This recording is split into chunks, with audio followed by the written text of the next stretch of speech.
செங்கோட்டையனை போலவே பல பேர் வந்து ரிட்டையர்டான பீஸுகள்லாம் வர்றாங்க. இந்த ஆர்மில இருந்து ரிட்டையர்ட் ஆகி வந்தா ஏடிஎம்ல வாட்ச்மேன் வேலை கொடுக்குறாங்கல்ல, அது மாதிரி நம்ம வந்து இந்த வேலையை கொடுத்து உட்கார வைப்போம். எப்ப பார்த்தாலும் நான் பேசுறத சினிமா டயலாக் போலவே இருப்பதாக சொல்றாங்க. முதலமைச்சர் கூட சமீபத்துல ஒரு சினிமா டயலாக் சொன்னாரு, கேரக்டரையே புரிஞ்சுக்க மாட்டேங்கிறீங்க அப்படின்னு. அது மட்டும் சினிமா டயலாக் இல்லையா? அது என்ன சிலப்பதிகாரத்துல இருந்து எடுத்ததா? அவர் ஏன் கேரக்டர் புரிஞ்சுக்க மாட்டேங்கிறேன்னு சொல்லி தமிழ்நாட்டுடைய கேரக்டரை புரிந்து கொள்ள மாட்டேங்கிறீங்களேன்னு பாஜக நக்கடிக்கிற பேச்சையே நீ புரிஞ்சுக்காம கேனத்தனமா கேட்டிருக்க. இவன் பார்த்திருக்கவே மாட்டேன். நாஞ்சில் சம்பந்தம் இவன் பார்க்க மாட்டாங்க. இவன் எழுதி கொடுக்கறத மட்டும்தாங்க பாப்பான். செவத்தை பார்த்து உட்காந்துருப்பாரு, டிவியை பார்த்தாலும் உட்காந்துருக்கலாம். அதுக்கு இதுக்கு இடையில வந்து ஒரு டயலாக் பல இடங்கள்ல மறந்து போயிருச்சு. ஒருத்தன் ஸ்பீக்கர்ல ஏறிட்டான், உச்சியில் நின்று ஆட்டி ஆட்டி காட்டுறான்.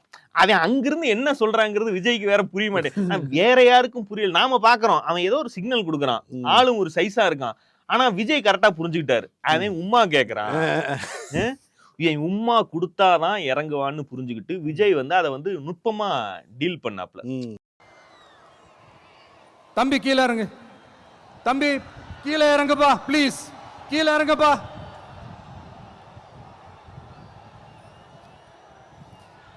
Okay, thank you thank you. கீழே இறங்குங்க, கீழே இறங்குப்பா. நீ இறங்குனாதான் முத்தம் கொடுப்பேன்.